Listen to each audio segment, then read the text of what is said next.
ครับโอ้เวลาในการที่จะกระจายเบอร์หรือว่าประชาสัมพันธ์เบอร์นี่โอ้โหลิมิตมากแต่ gut feeling ผมรู้สึกว่าครับ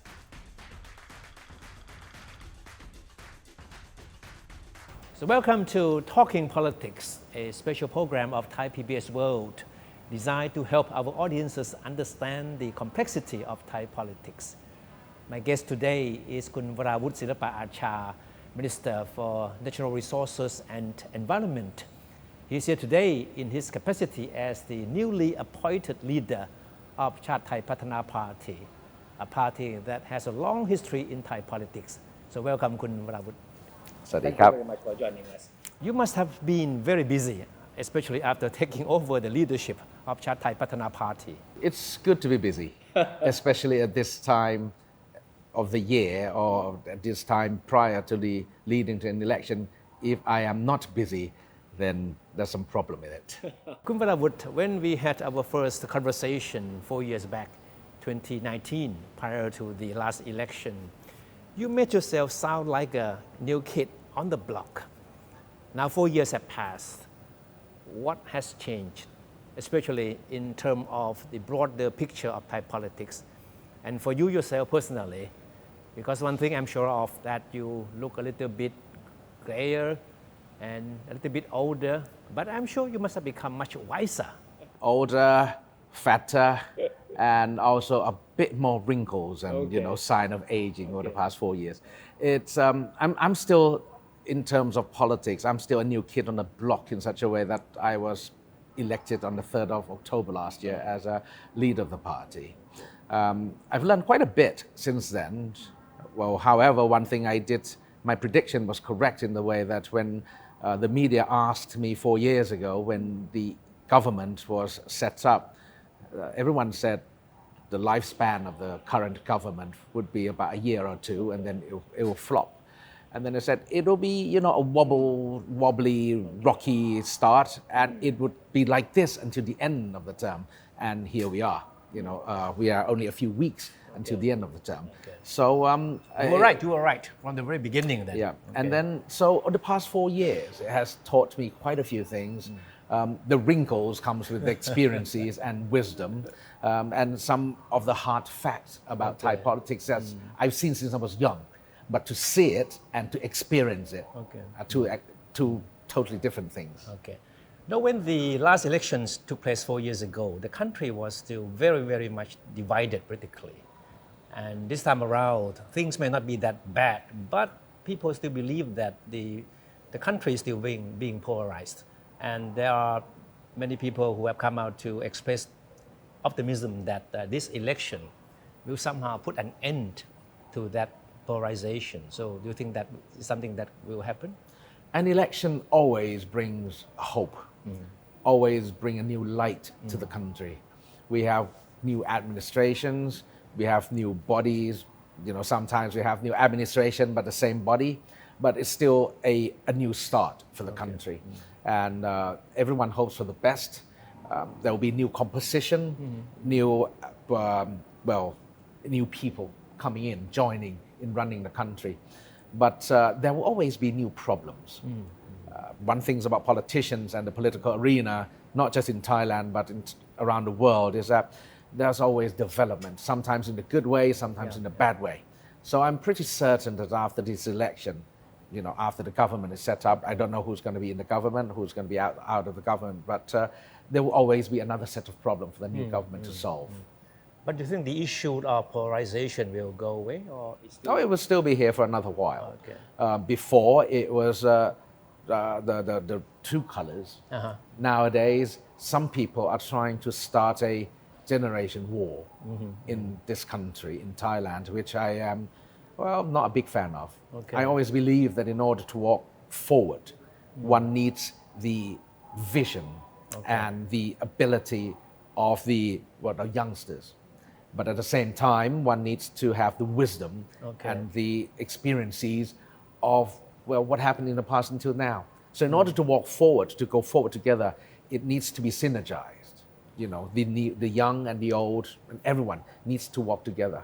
I never talk about generations because I do not believe in the word generation war or generation gap. I always believe that we have to walk together. And where does the Chart Thai Pattana Party stand as far as the ongoing political realignment is concerned? And of course, it's a bit too early to ask you to make a prediction about the post-election scenario, but you must have had some idea as to how things will turn out. And what is the positioning of the Chart Thai Pattana Party as to whom you would shake hands with, whom you would not work with? I always say is that the most certain thing about Thai politics or politics anywhere is the word uncertainty.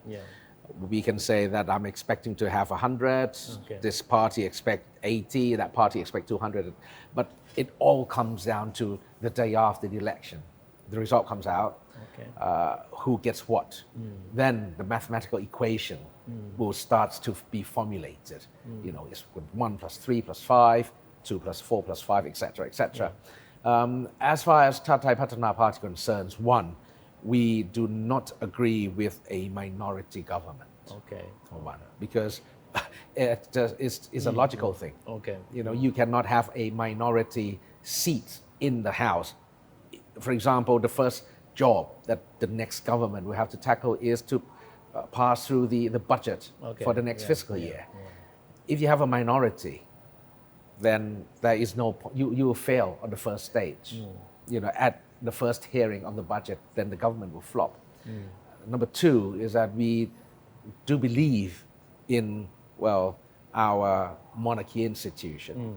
We strongly believe that the Article 112 is there for the for the benefits of making sure that no one wrongly accuse or abuse or say something that shouldn't be said about an institution that has been a beloved institution of the Thai people. These two, and also the fact that our policy that I am now, talking about on all the stages, the most important that we need to be able to implement our policy into the next government. So whoever can accept such condition, then we'll talk. But then such talk will not happen until after the 7th or the 14th of May. All right. We'll come back to your party's policies later on. Yes. But let's touch on what you just mentioned about letting the parties that wins the majority rule, right? So are you suggesting that what happened 4 years ago shouldn't happen again? I'm not saying, traditionally... Meaning that the party which has the most seats from the election should be given the priority to form a government, right? Well, traditionally, when I was young, that was the tradition. Emphasizes on the word tradition. But over the past, I think, 2 decades, I think, we have seen situations where the party with the majority, they were unable to form the coalition, and hence it goes on to the runner-up, the second or the third, to form or formulate a coalition. So I think in the next election, it boils down to whoever managed to collect the majority, more than 250. Whoever reaches 251 wins the equation, basically.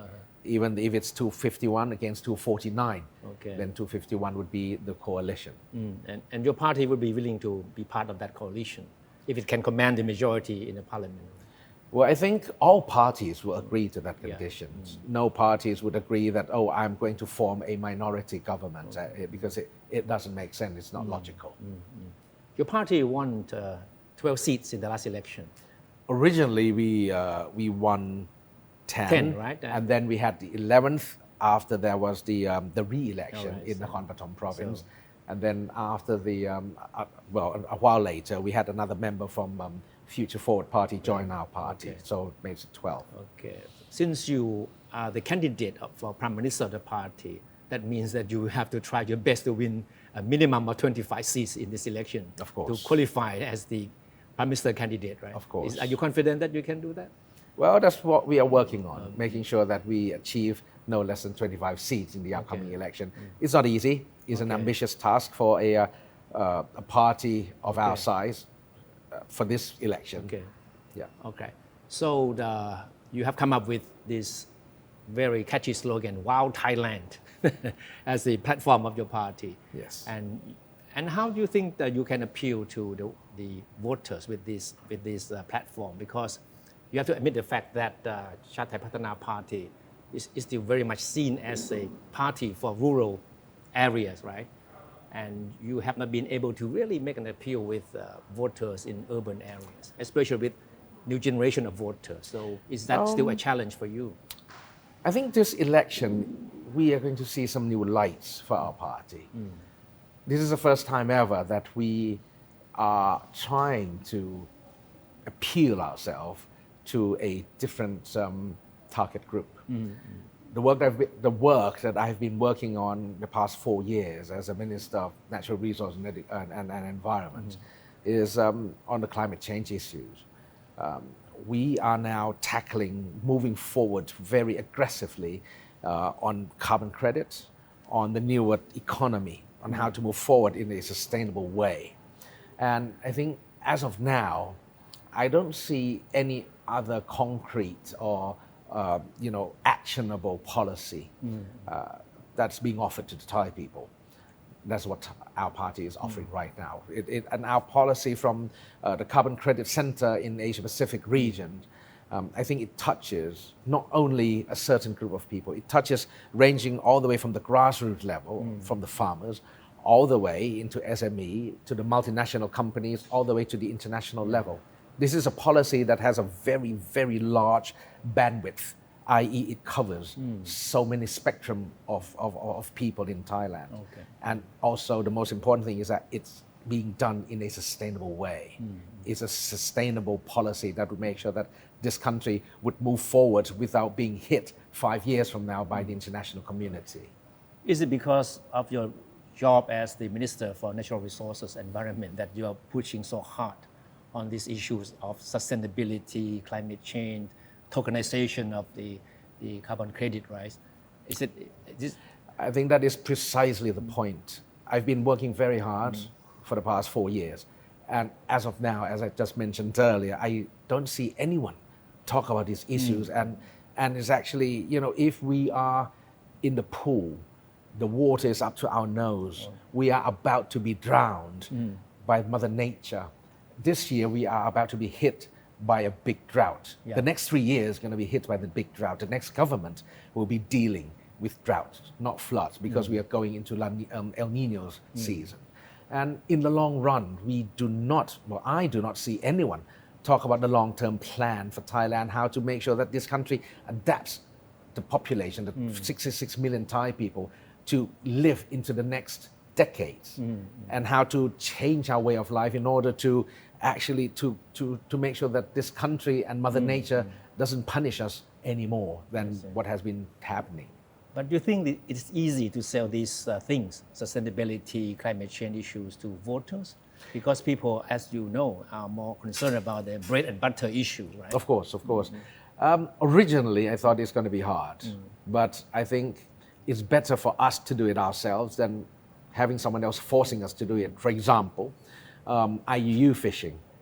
I think there has been issues and attempts to really, to regulate the fishing industries in Thailand. And everyone hasn't been taking it so seriously. And suddenly IUU fishing came out and we got banned. And that's when everyone was running around like a headless chicken trying to solve the problem. Or even on when we talk about the issues of the World Anti-Doping Agency or WADA in the sports side, we have had warnings for years. And then we still didn't do anything about it. And suddenly WADA came out, the International Olympic Committee came out and banned Thailand from all international sports. These are the two of the biggest lessons in history, I think. And we do not want to get to that stage again.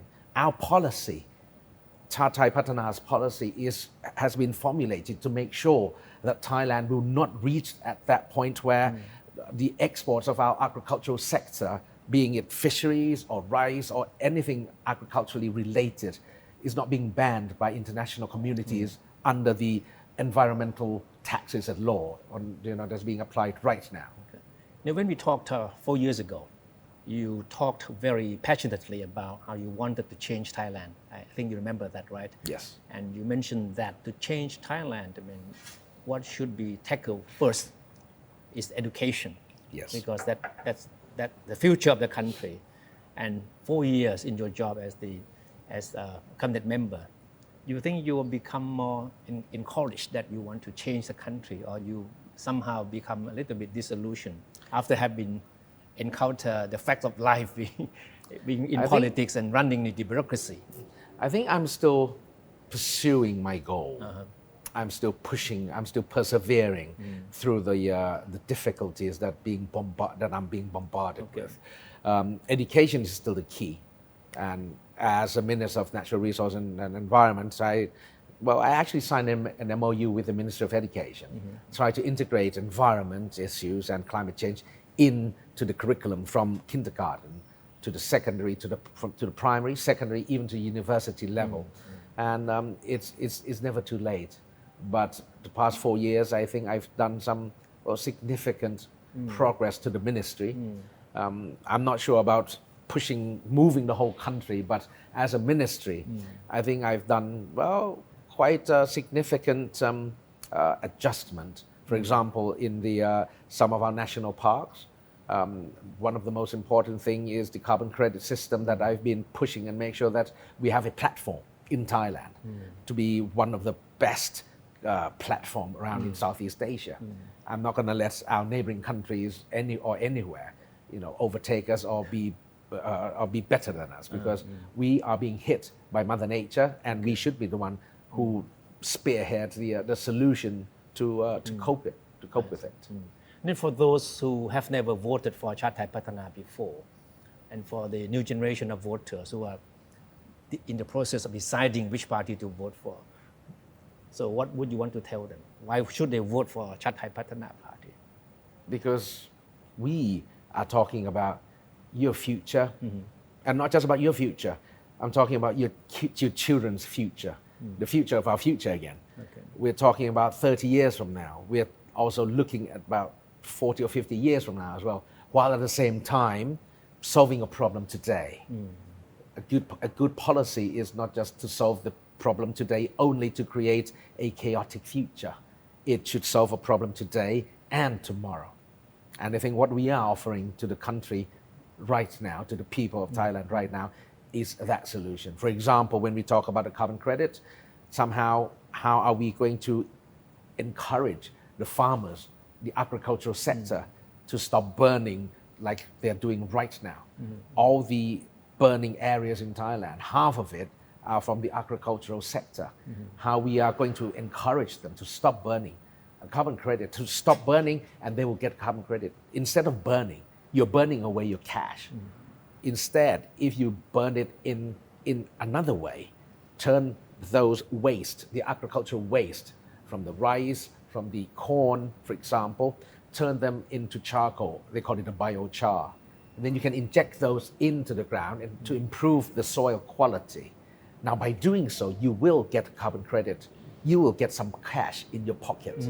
Or even changing the way you grow rice in the rice paddy. From the normal way of life, the wet, having the water in the rice paddy for the entire crop. You change it to the wet and dry alternate growing. You get carbon credit from that. It's a policy that has been implemented and tested. What I'm talking about here is not far-fetched future that cannot be grasped, that cannot be implemented. It's being done right now on the test pilot, on the test plots. And farmers in Suphandri is actually selling their carbon credit right now. I see.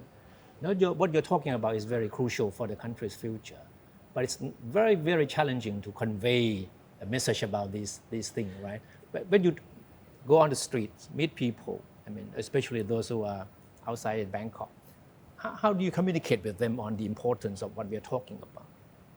Well, first of all, what we're seeing right now, how do you feel about PM 2.5? Right before your eyes. It's right before your eyes. I'm not blaming anyone else. I'm not denying responsibility as a Minister of Natural Resources and Environment. But for one, in Bangkok, for example, in Bangkok alone, 70% of PM 2.5 comes from the road traffic. Now, I'm not in charge of the road traffic. It's so easy to try to implement a law like in Japan where we do not allow a vehicle, anything beyond 7 years of usage to be on the road.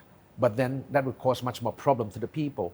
Now we have to encourage people that, look, the older your car is or your vehicles is, you need to service it. You need to look after it. Make sure that the combustion process is complete and it's clean. Do something about your car. Because PM 2.5, the source of it, it doesn't matter how many measures, how many rules and regulations our ministry comes out with. But if people do not comply, people just listen and then just do nothing about it, then a policy is just some writing on a paper which is no longer effective. But then if everyone's doing something about it, like last year, at the end of last year, I said I was predicting a bad PM 2.5 situation right here, right now. And last year, our ministry, along with the Federation of Trade Industry in Thailand, we cooperated with 11 large car manufacturers in Thailand to offer special promotions for people to bring in their cars, their pickups, or even large lorries to service, to change the oil, to change the filter and make sure that it's clean. But then we only had, so limited amount of participation from the people. So if you are not going to take care of your car, and then how can we complain about PM 2.5? It's like I like eating chicken rice, and then I always complain that I get fat. Then there's always a trade-off. All right. We have to admit that your party's policy platform also has elements of populist policies in it, right? For example, the free ride seats, local development fund, 3,000 baht benefits for the elderly and the disabled, right? And it looks like, if you look at the broader picture, it looks like populist policy has become the name of the game in this election. You think that is something dangerous? I think when I talk about the populist party for our party, populist policy for our party, we look at it from a different point of view. Okay. The good rice, the seedling is being done anyway, but we have to make sure that it's being, how shall I say, distributed fairly and evenly throughout the entire country, not only to certain group of people.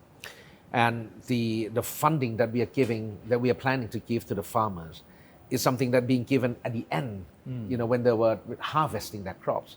We just merely move from the end to the beginning to make sure that they recondition their soil, their land, or even the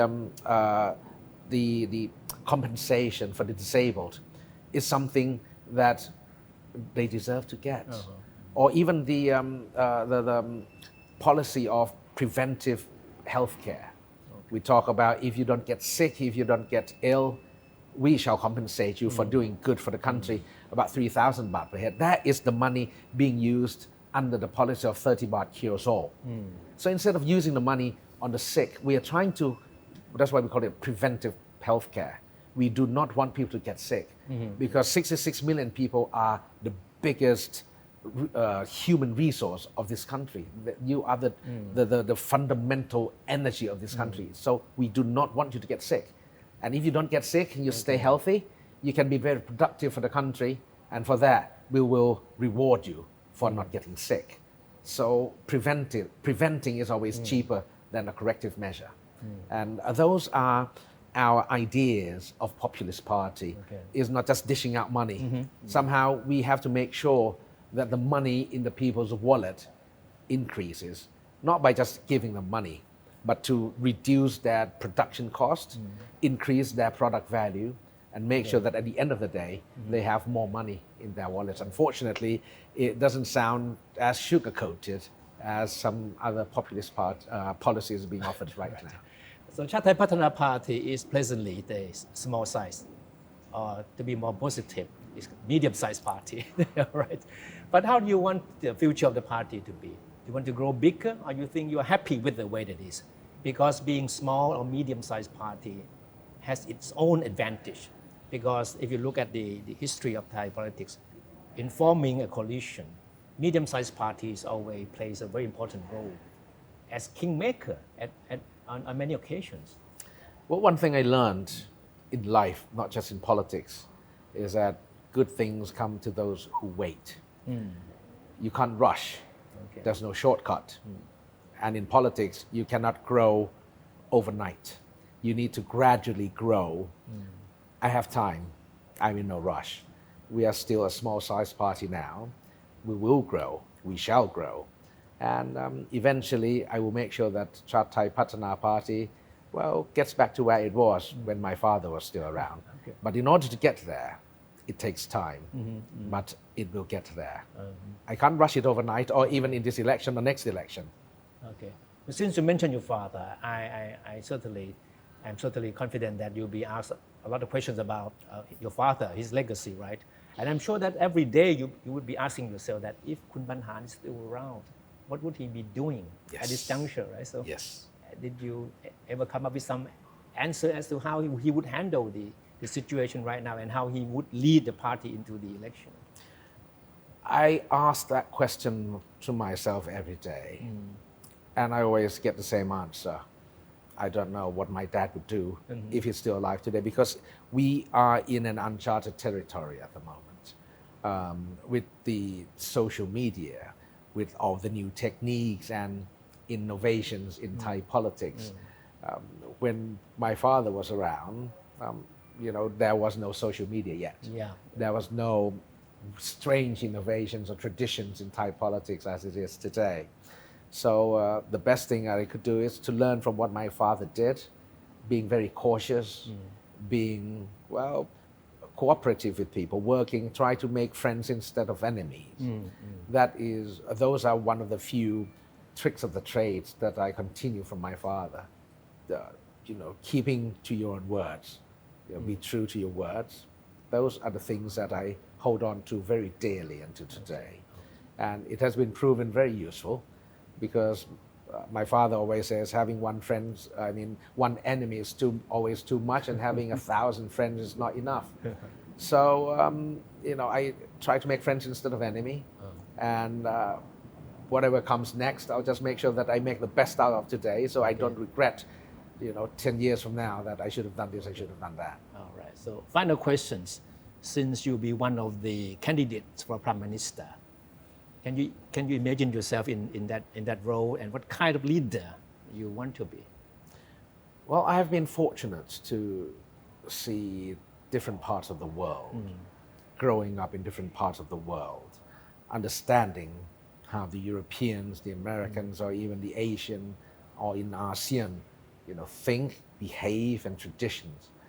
And I have a very wide bandwidth to operate. I can go all the way down to the grassroots level, up into the international arena. I think I will be able to represent Thailand in any capacity thrown at me. I don't have to be the Prime Minister. I can be just good old top.